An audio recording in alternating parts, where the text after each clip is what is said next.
Greetings. This is Scholar Saunders saying, "What's current?" Now, I want to discuss something that I always want to talk about, especially in the realm of music and entertainment. We have people with these honorific titles. I used to, deplore them. I used to, negate them. You had the king of rap. You had the queen of soul. You had the queen of rock and roll. The king of rock and roll. Just to name a few. Frank Sinatra had chairman of the board, and that was as close to I would get to actually accepting someone saying something because you have to earn that position to be chairman of the board. But these honorifics also classify people that had to work to do it. They're metaphorical. They describe something or someone that put in the work to become that king of pop like Michael Jackson or king of rap like Jay-Z. They had to be the ones that put in time and effort to become this way. So I, I'll get to the story. Ye, the artist formerly known as Kanye West, had a little tiff with a photographer who said pose like Elvis. He was like, why? He stole, in a sense. He said that. So my question is, who hasn't stolen, white or black, or in between? White people stole from black people, and black people stole from white people. It's just a fact of reality. It's just a fact of the music business. White people like Led Zeppelin, the Beatles, the Rolling Stones, all took their cues from blues music from the Americas, from the Delta South, uh, and Mississippi, and other areas, Louisiana, took from blues and jazz artists. There's obvious, completely stolen material with people like um, Led Zeppelin. They had songs like the Lemon Song, which took from Howlin' Wolf's Killing Floor. They had also Led Zeppelin took from Little Richard. I guess you could say stole from Little Richard. Um, they had the song Rock and Roll, and from Little Richard's Keep a Knockin'. And then you have black artists like hip hop stars De La Soul. They stole from the Turtles. They stole most of their album, 3 Feet High and Rising, couldn't be, they couldn't profit off of it, even though it sold 3 million copies. They couldn't profit from it immediately because of the samples that they stole from white artists. That's a fact. So when Ye he had one point where he said in his career that he wanted to be Elvis, and he wanted to strive to be that way. And I'm just entertaining this because of the idea of music, not just because of Ye, because who cares about Ye now, really? I mean, I saw the thumbnail. It says that Dr. Dre and he are coming out with Jesus is King 2. It's already been leaked, which is quote unquote, speech for they probably let it go to let people hear it and see what the feedback is and then release it widely. I mean, that's just the way things go with leaks. You can't be too cautious with the artists. That's how they get down. That's what they mean by leaks. That is what's meant. So, who are the thieves? Elvis is always the poster boy for being the thief of all time because he's the king of rock and roll. So he's obviously going to be the one that takes the most heat. He'll be rolling around in his grave, as they say by that cliche. If it ever came to a point where he was not honored as the king of rock and roll, which he is. He mastered the way. He had a quote that probably, egged on people to say that he was racist. People misquoted him. He said this. He said, if it weren't for black music, I would still be shining shoes. And people construed that as, or misconstrued it as, saying that uh, only black people can shine my shoes, or something like that. Only the Negro can shine my shoes. He didn't say that. He said he would be shining shoes if it wasn't for black music. So he was very, receptive of the idea of being, someone that took from the black culture and reestablishing it as white, idealism. And that's what's so interesting about all this. Because, like I said, so many bands. You can name virtually every band. Pink Floyd. Pink Floyd. The name itself, the name Pink Floyd, comes from two blues musicians, Pink Anderson and Floyd Council. So that just goes to show you that. I mean, it shows you that, especially British bands, which are probably the best, the British Invasion of twice during the 60s and the 80s, when they really did, and to a lesser extent the 70s, but especially during the 60s and 80s.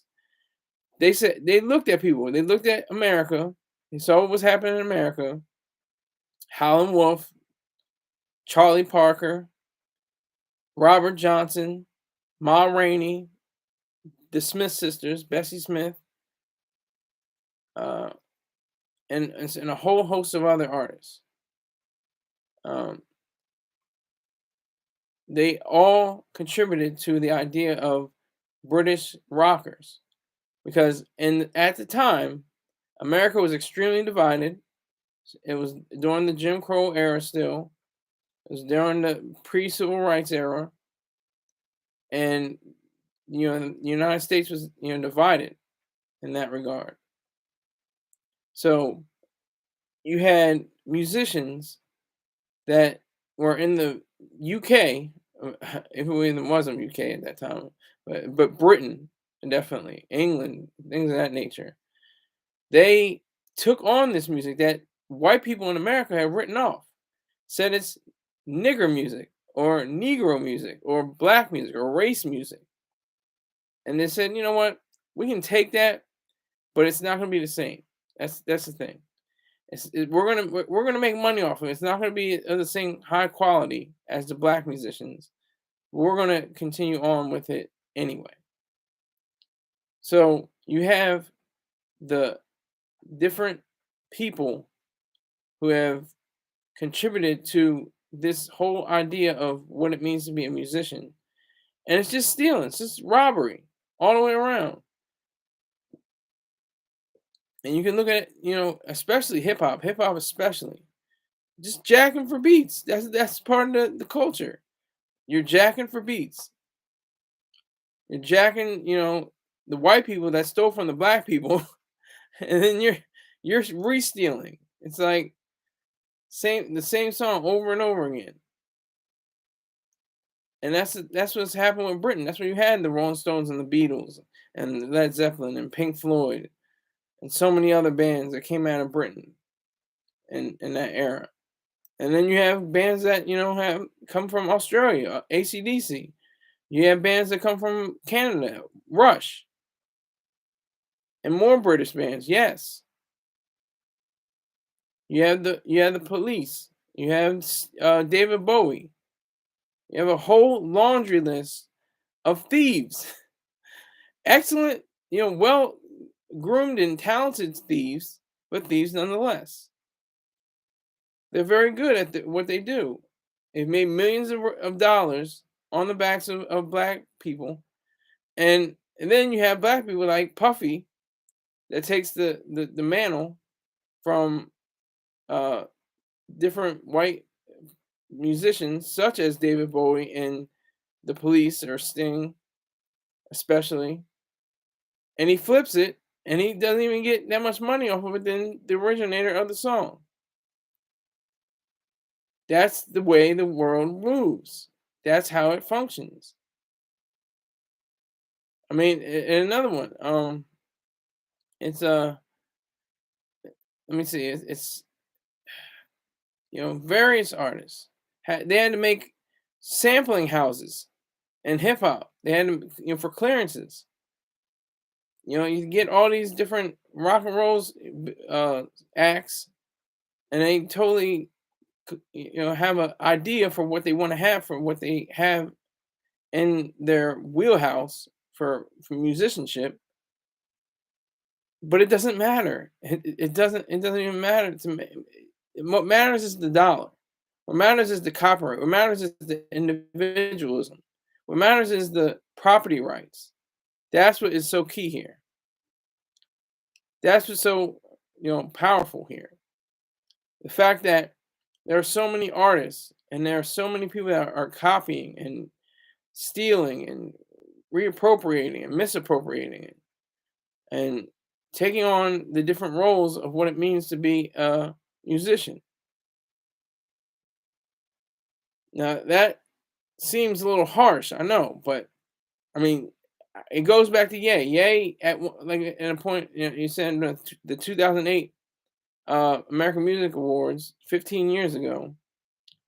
He said, in a sense, that he wanted to be Elvis, like I said, and now he's changing his stance in a sense because he doesn't want to be Elvis necessarily, but he wants that accolade. He wants that pedestal. He wants prestige.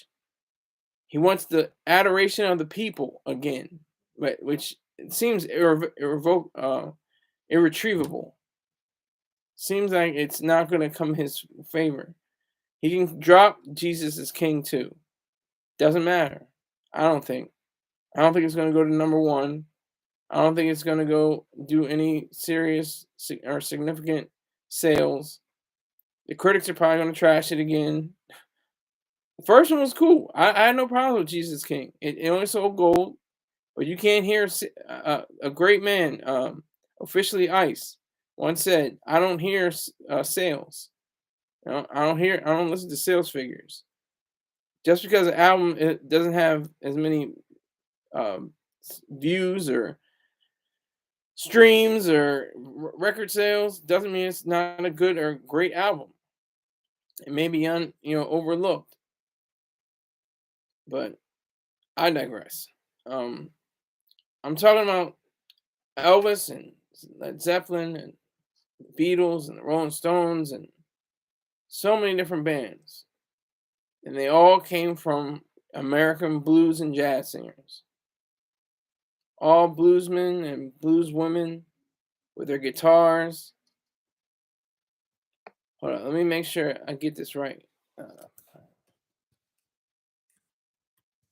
Rosetta Tharpe, she was a trailblazer. She was a black woman with a guitar. When do you see that anywhere else in rock and roll and hip hop and music history? She was a religious woman. She was a faith-based woman, I should say, not just religious. I should say faith-based. She was faith-based, but she revolutionized the whole idea of women in rock and roll. You have the recent death of Tina Turner. She's labeled as the queen of rock and roll. And you have the relatively recent death of Aretha Franklin, and she was the queen of soul. Now, the difference is now about what is the proper rating and proper naming of these people. Elvis should stay with the title King of Rock and Roll because of his influence. Influence is the key. He influenced so many people. Even Eminem, he says to use black music so selfishly to make myself wealthy. Hey, there's a concept that works. That's what happens. He says I know I'm not the best thing since Elvis Presley. That's and then he says the line I just said. I'm the worst thing since Elvis Presley. And he's self-aware in that regard. He's aware of who he is and what he's about. He knows what he's doing. He knows that he is one of the greatest rappers of all time. You can't take that away from him. But he knows that if his skin were not white, he probably wouldn't have the exact impact and draw as before, because I don't think I've ever heard Eminem on the radio. I think I can on a hip hop station. I heard him on pop and rock and hip hop. They play, they interchange. It's a mix. It's a mix of different genres. But I don't think I've ever heard him on a strictly hip hop and R&B station. I don't think I've ever heard that. I watched him dozens of times on MTV, seen almost all his videos before on MTV, and of course Vivo and on YouTube and different things like that nature.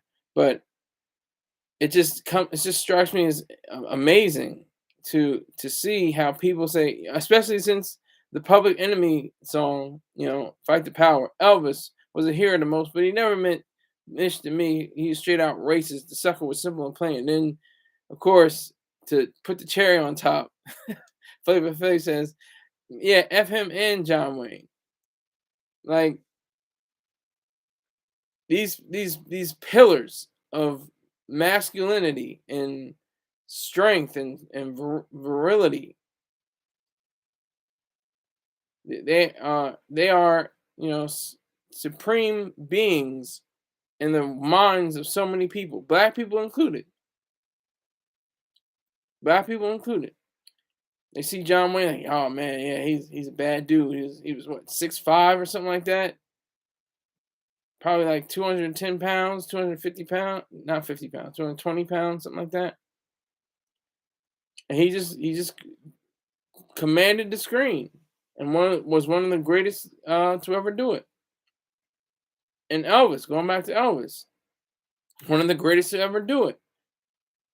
He had so much stamina, he had so much drive and so much power up until the end. But until that time, he had such a draw. He had people going crazy, just like the Beatles and the Rolling Stones and Led Zeppelin. I'm just naming a few, but those are the key headliners that made their way through the music business.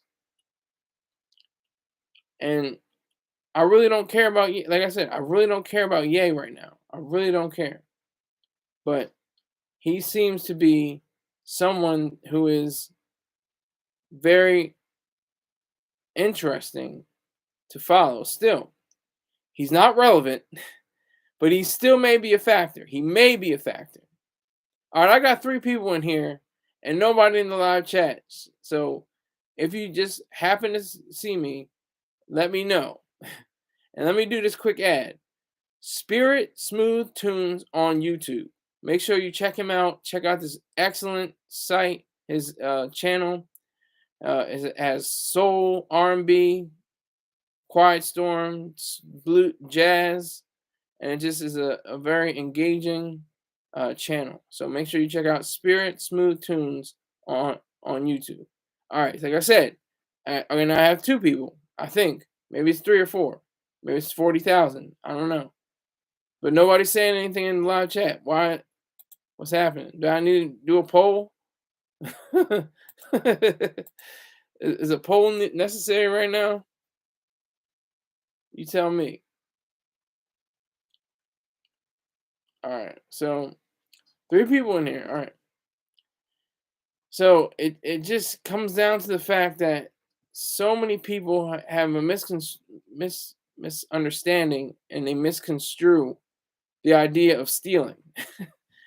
They've all done it. Black, white, in between, brown, red, yellow. Everybody is stolen somewhere, somehow. It just depends on the degree of the theft. Is it grand larceny or petty theft? I would contend that 3 feet and high and rising was grand larceny. And Elvis was petty theft. That's what I'm saying. I'm not caping for the white boy. He's dead. Doesn't matter. He's not for his estate or anything.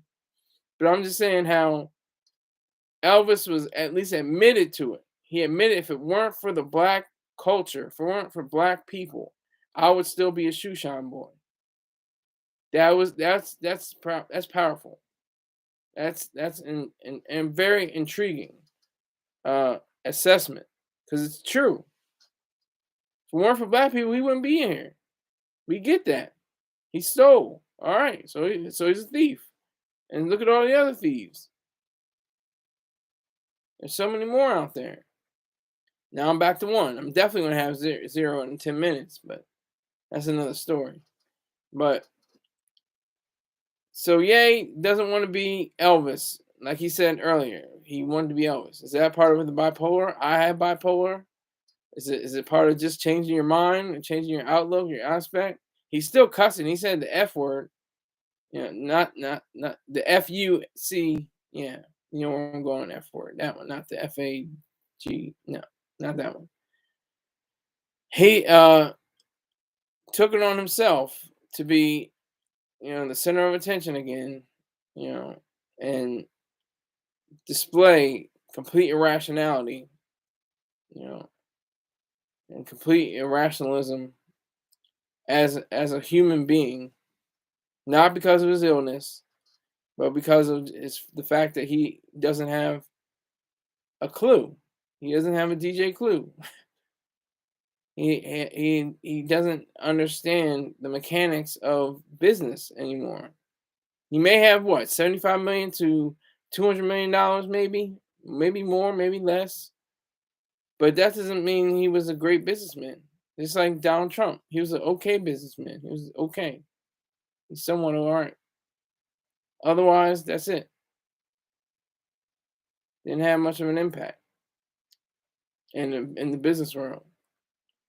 Now, of course, he said, "Oh well, he sold his Yeezys. Oh well, he sold all these different products, and he sold millions of albums." Okay, that's great. It's wonderful. Doesn't mean he's a businessman or a great businessman. Just means that he was a great mercantilist, or just someone who sells and takes in and trades back and forth.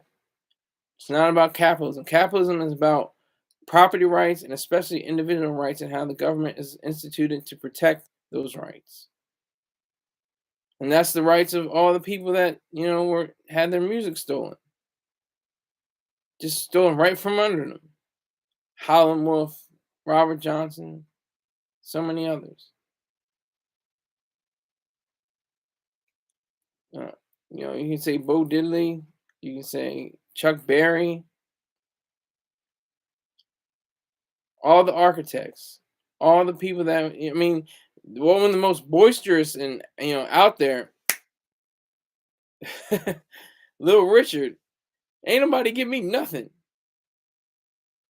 And Pat Boone stole it and something like that. He was very vociferous, very vocal about that. He was very vocal about his music and how it was used. He took it to heart because he was one of the best to ever do it. He was definitely the greatest. He's an architect, not the king, but an architect. Definitely an architect. Without the architect, without the structure, there would be no building for people like Elvis or Sting or David Bowie or Robert Plant or Robert Palmer or a whole list of others. So many other people. Without the groundwork, without the plans, without the blueprints that had to be instituted, there wouldn't be anyone else like that. So there's one person in the chat, or not in the chat, but one person in the viewers. Let yourself be known. Present yourself. Show yourself. Who are you?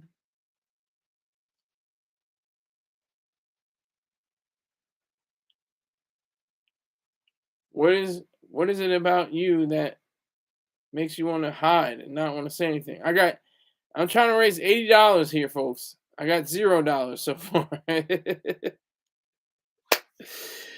$0. And there's one person with this. This is called the struggle period. This is part of anybody who wants to do something. Oh, now two. So there's two people. Two people. One of you at least say something in the live chat. Just put a one up. Just let me know that another human being is under the sound of my voice right now. That'll be very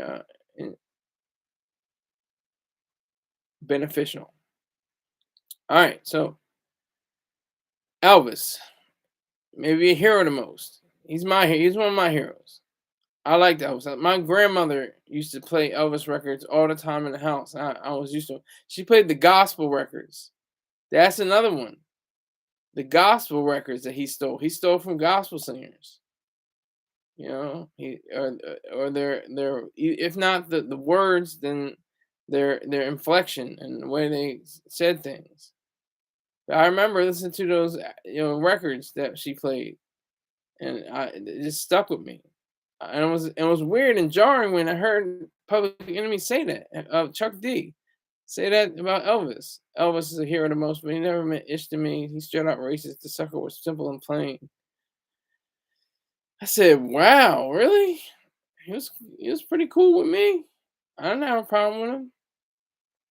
Now I understand he did steal. He was a thief. What were his charges? What could have him possibly be? Possibly the reason why he self-destructed the way he did. He got fat and flabby and out of shape, and he was singing off key, and some of his performances were just completely garbage. But people still loved him, and it showed when he died. Graceland was popular with flowers and cars and lines just to see the casket go by, and it was amazing. It was completely flabbergasting. You know, it just had a toll on the human psyche in that regard. All those women, especially women, throwing their panties and their bras on stage and being so taken by him. The same thing happened with Jimi Hendrix. Jimi Hendrix, I say for real, he was the Shaun White is the Jimi Hendrix of uh snowboarding. And it's funny how Rolling Stone, I was the first to say that. And funny how Rolling Stone had a picture of it, I think um Shaun White with hold on, let me get this right. Shaun White.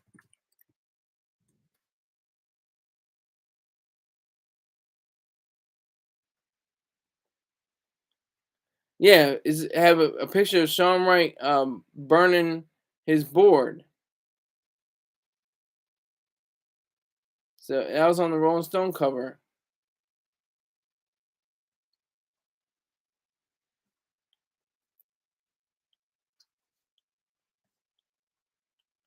Let me see. That was in 2010.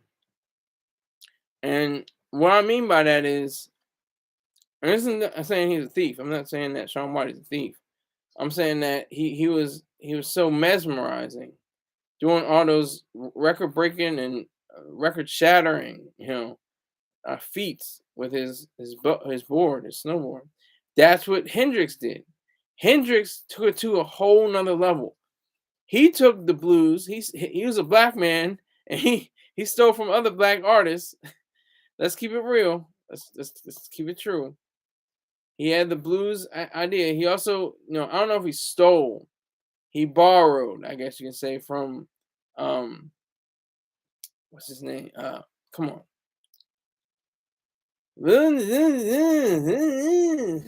Bob Dylan.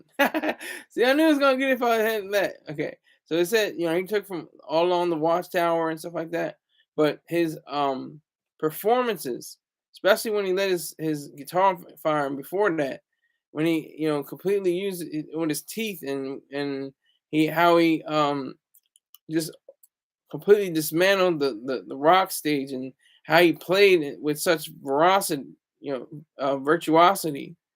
That was particularly engrossing. That was what made him I would say, even Rolling Stone says is the greatest rock and roll guitarist of all time, and that's up there with Prince. And that's up there with Eric Clapton, another thief, stole from uh, Bob Marley and the Wailers. I Shot the Sheriff. It just goes on and on and on. So just to give you a little piece of history, just to give you a little piece of perspective. So when you hear that, oh, Elvis is a thief, Think about all the other thieves. Think about the black thieves, the brown thieves, the red thieves, the yellow thieves, and the white thieves. Everybody's a thief in that regard. All right. This is the time where the viewership goes to 0. It's at 1 right now. I don't know who it is. I don't know what is going on. Nobody's giving any indication of who they are and what they're doing. So I'm just going to launch into it. Ruler of the kingdom of the air. This story is counting down. I have one more day left. This is the last day. It's the last chance for you to go to vocal.media and search for ruler of the kingdom of the air. Or just go on to this site, this YouTube channel, and click on the or tap on and where it has the link to the story. Now, I'm still at 1 person viewing, so I'm doing pretty good so far compared to past performances. All right, it's just time. It's time for me to unveil this. It's time for me to do something that no one has ever done. Nobody's ever done a story like this. There's The Omen, there's The Exorcist, there's all kinds of stories that are similar and I like it about demonic ideals, and no one else has put it to the test. No one else has brought upon themselves the idea of what it means to be proper, what it means to be true. So when I have this story published, tap it. Oh, Baja Jackson, my man. All right, I got 3 here. Baja Jackson's tapping in. Salute and respect goal.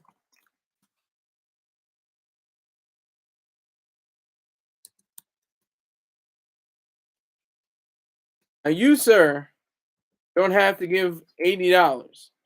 I'm looking for 10s and 20s. That's all I'm looking for. 10s and 20s. If you can do 10, fine. If you can do 20, that's even better. 50, hey. 100, I love it. But I'm not asking you to. You're getting quality information and entertainment from moi. It's value for value. I give you information and ideas. You give me money. That's basically how this works. So I'm very supportive of both of you and all of you in this chat, especially Baja Jackson, who has definitely contributed to this machine. I have to respect that, no matter how much. I respect the fact that he has donated to this particular enterprise. All right, so I have 3 people on when I'm talking about ruler of the kingdom of the air, and there's 1 more day left. There's 1 more day. That's today. Today's the last day before the results are given. I want to say that it's been a great journey. I've had stops and starts, especially with the advertising. That's the weirdest thing. The writing was nothing. I could just do that with a breeze. It was nothing. It was cool. But the advertising, oh my god! At first, it was like I couldn't have the minor. I had a young boy with a smile on his face with devil horns and a shadow behind him, and I had to respect his wishes. Mr. Troy Star Terrain said, "You know what? I can't do the minors. I can't do minors. Can't do that." So he said, you got to come up with something else. So I came up with another one. Came up with the credit card, which is beautiful. It's great. If you need here's another ad. If you need any assistance with banners or different media projects, go to Curtis DZ or Kurt DZ and search him. I'm not sure his exact. I can look it up. Hold on. I can look it up.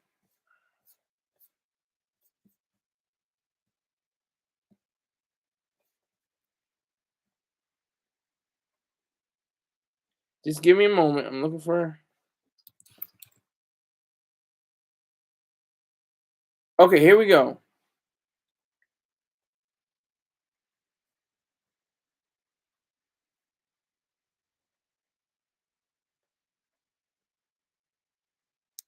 Designs DESIGNB by DZ@gmail.com. That's how you can look him up. He does excellent work. I'll give you. I think I told the story before. He said, I said I want a credit card. Since the main character, he's a senior vice president at a credit card company in Wilmington, Delaware, and he was like, "All right, bet." I didn't give him much information. I didn't tell him, exactly how I wanted it. This is a story set in 1988 at the beginning, um, and I wanted it to reflect that. And so he at first he gave me a card that was beautiful. It was great, but it had a chip, had the tap, function symbol. I was like, I can't do that. They didn't have that back then. They didn't have those in 1980s. So I went back. I said, look, can you do a vintage kind of card?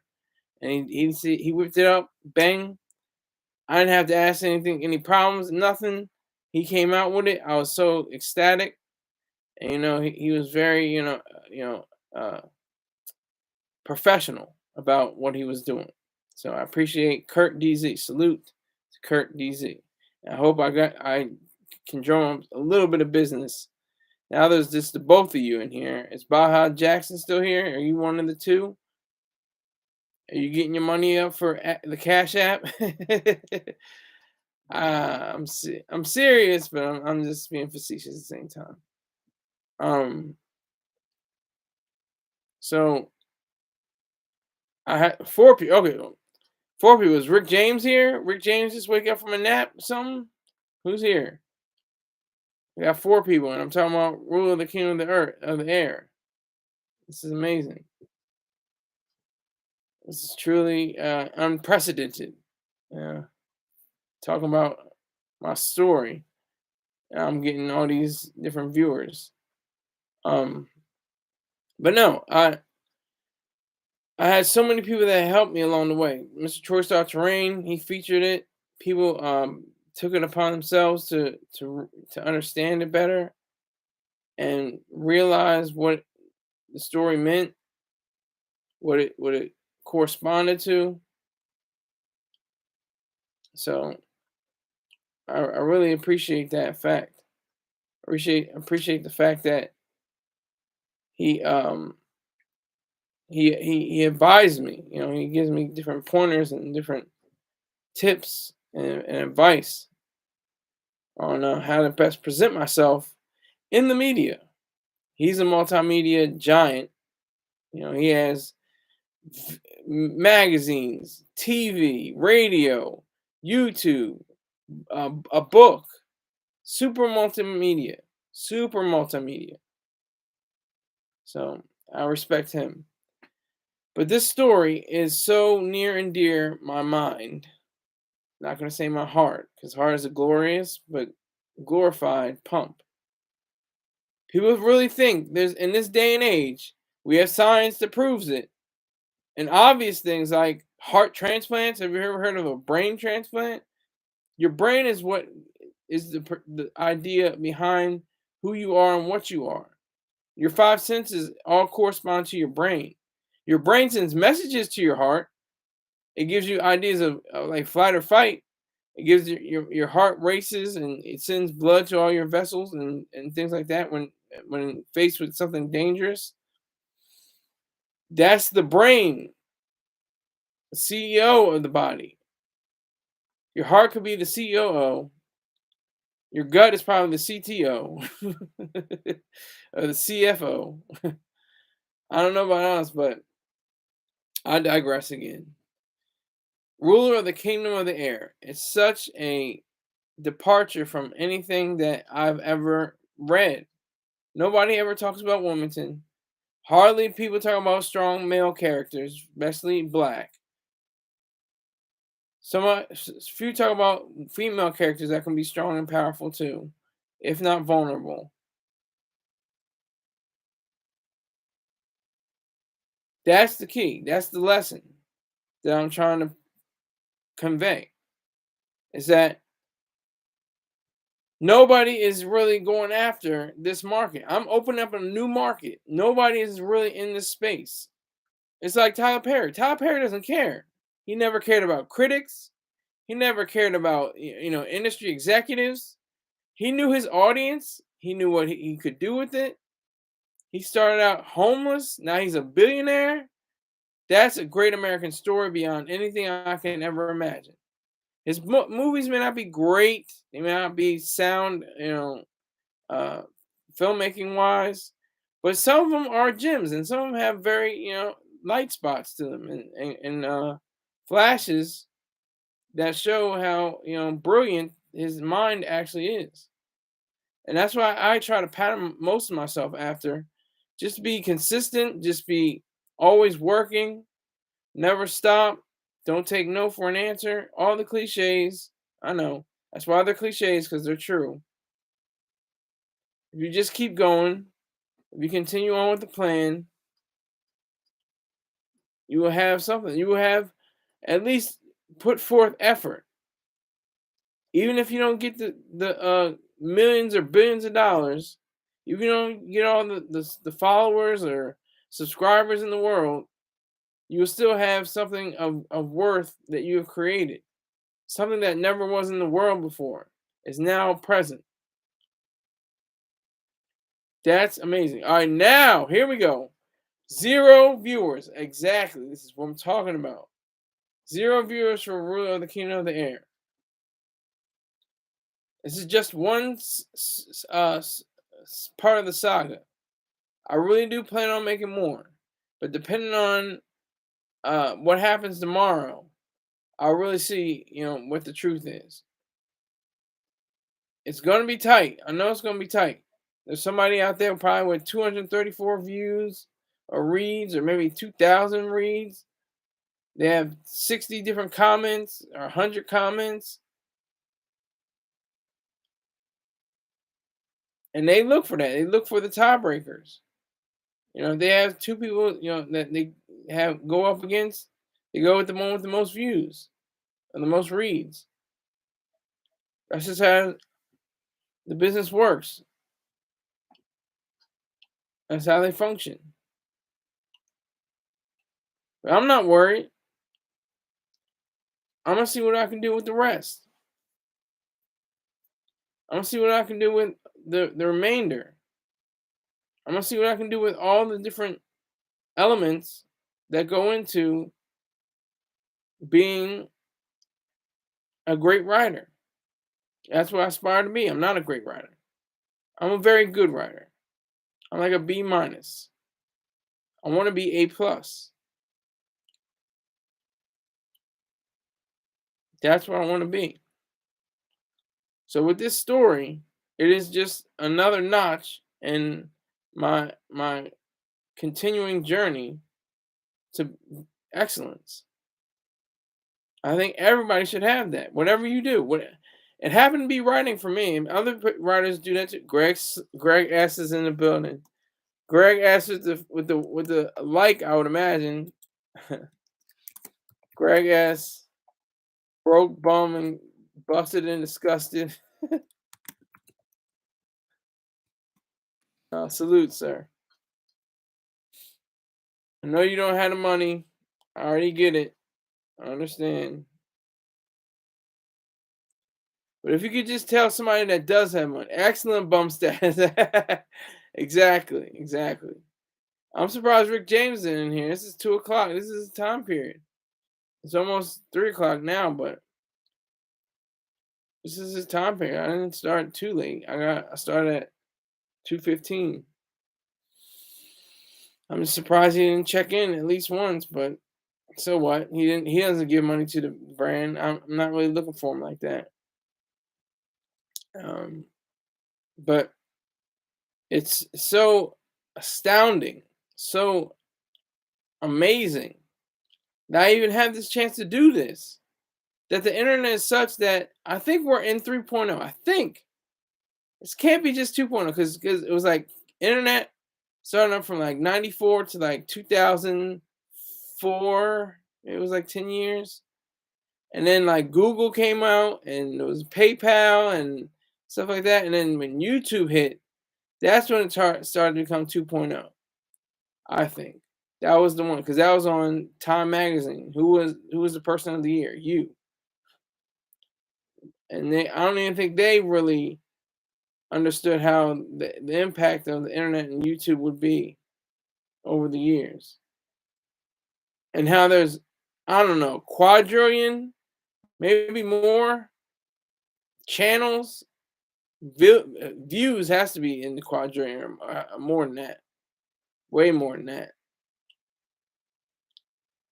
Okay, Baja Jackson checking in. He said, I read the first part. Where's the second part? Let me know what the second part is. I didn't write a second part yet.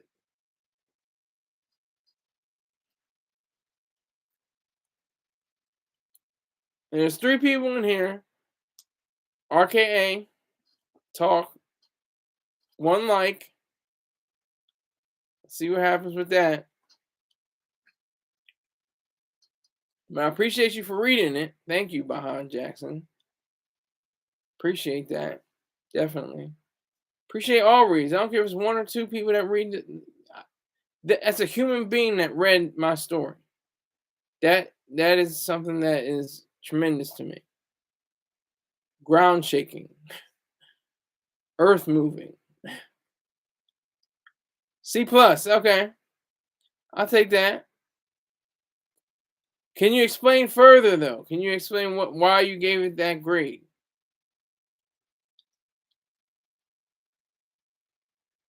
Can you articulate specifically the reason why you give it that grade? So I think it's an A+. That's just in my mind. You have to. It's like Allen Iverson, when he was doing the crossover on Jordan. He had to cross over Jordan. Kobe had to shoot a fadeaway over Jordan before. On many occasions, I'm sure it was. And that's where I'm doing. You have to have in your mind that you're the A+. Bob Jackson saying C+. Can you put a donation on that C+?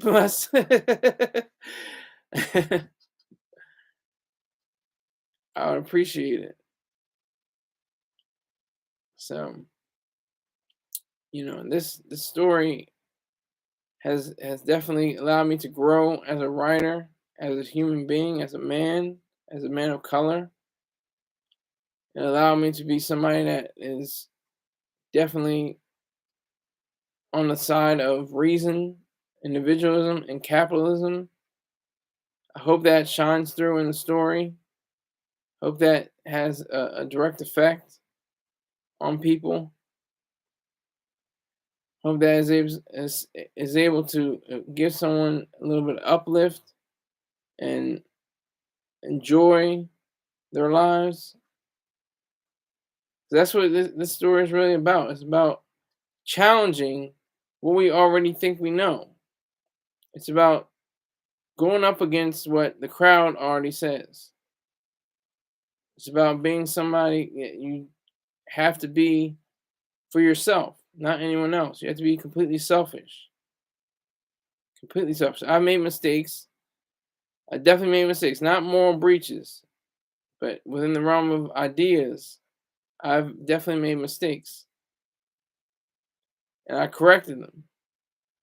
That's the key. You have to correct your mistakes. You have to go on with the notion that you're able to continue despite maybe a setback, or you said something wrong, or something didn't come out the way you wanted it to.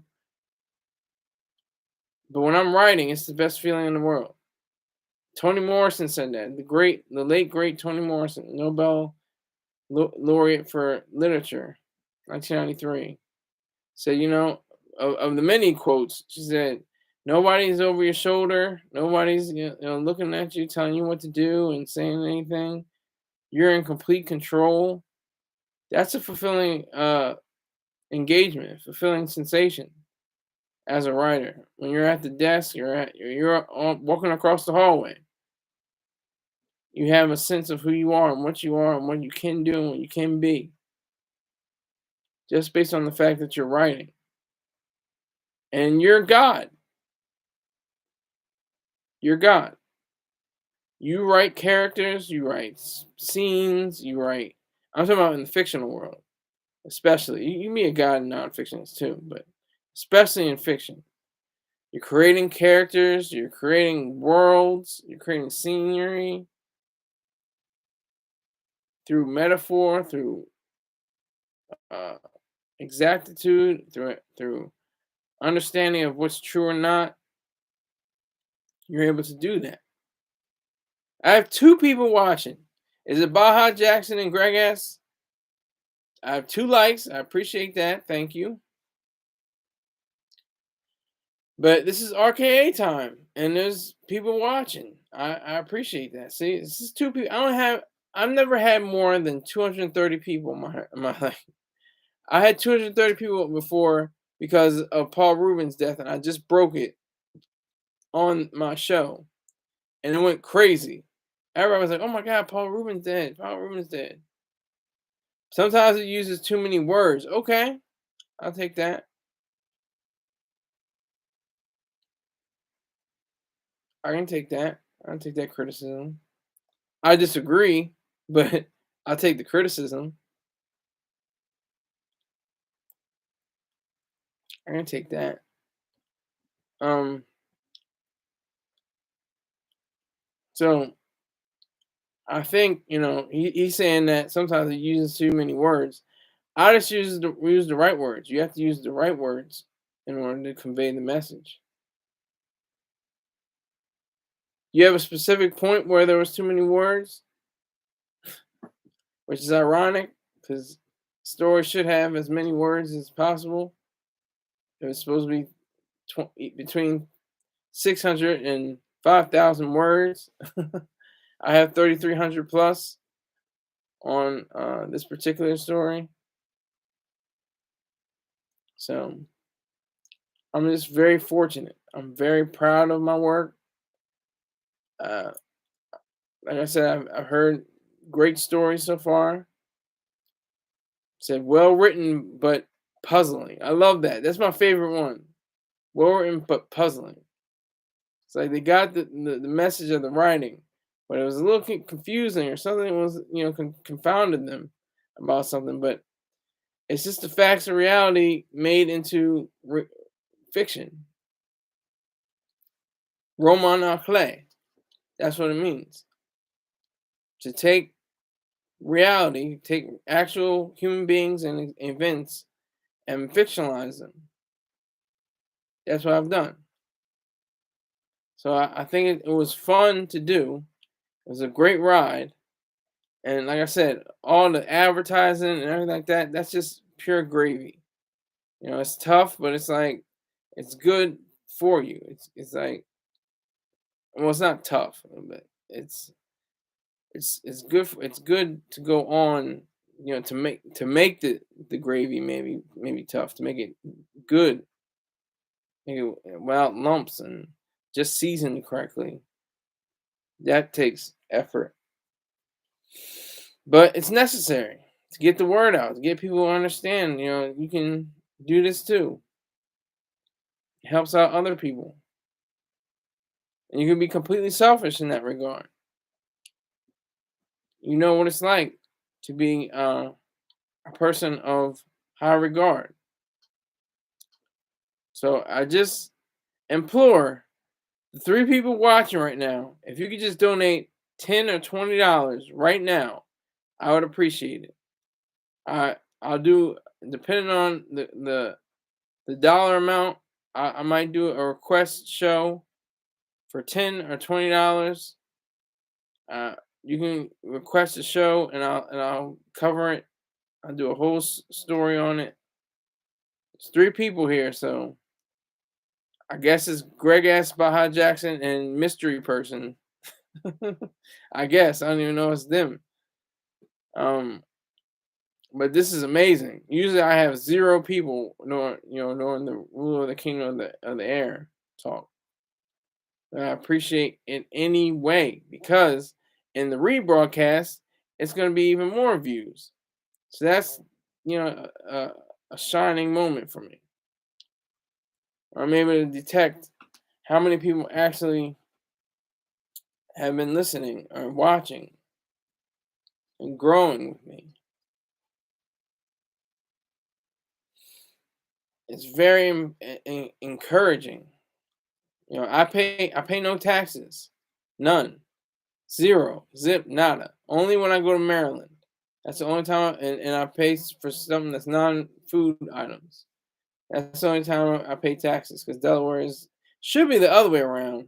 Delaware is a consumption-free, uh, taxes free on consumption, but there's an income tax on federal and state and city. It should be the other way around. There should be no income tax on federal, state, and city, and it should only be tax on goods that you purchase or that you purchase or enlist the services of. All right, Baja Jackson's coming through with the roundhouse kicks and the 1-2 punches. I like it. This is good stuff. This is like sparring. He says, like you're trying to explain too much too soon. Disagree with you there too, sir. I only had one shot, one kill. If I had not explained all the words at one time, it wouldn't have been a story. It would have to be a whole book. It has to be a whole novel. This is just the first chapter. I had to cram in as many ideas as I could in order for it to work properly, in order for it to be of sound quality and of rationality, of reason. That's what I had to do.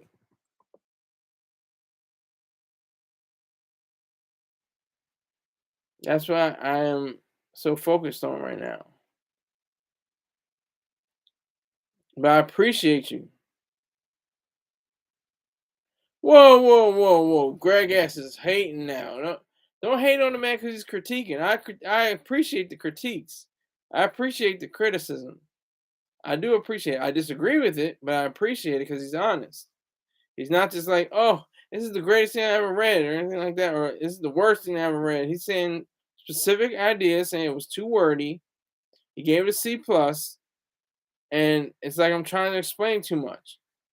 I disagree, but hey, he has the floor. He has the right idea of critiquing me. Saying what was wrong with the story. I appreciate that. Don't agree with it, but I appreciate it. He's actually a good critic. He's actually a good adversary. He's he's a person of value, of worth. So be careful what you say, Greg S. How many times have you read? How many times have you shared Rule of the Kingdom of the Air? I know you haven't donated yet. I can see that right over here. You haven't donated $1. And two people have donated dollars. Boogie and Houston. They were trolling hard. I'm trying to figure out a way to send back the dollar amounts. I don't know if you can. Maybe you can with Super Chat. But hey, I enjoy it. I enjoy the jousting and the verbal sparring and the criticism. That's something that comes with the territory. You have to be ready for it. You have to be ready. You have to be ready to engage with people that disagree with you. And that's okay. Baja Jackson had that idea. And he has definitely contributed. I don't know what that means, Greg. I guess it's a slant. I don't know. Slash. You got a slash? I don't know what that means, but it's a special thing for me to see, this story bloom and blossom out of my mind. That is just so beautiful. There's a mechanism, there's a website that I can use to put out all my thoughts. That's a beautiful thing. Hey, but it's been real. Thank you for rolling with me. I appreciate the time you spent, with listening to me talk about the thieves of rock and roll and hip hop, especially. It probably goes back to further. It probably goes back to classical music. We'll do a deep dive into classical music, thieves, one day.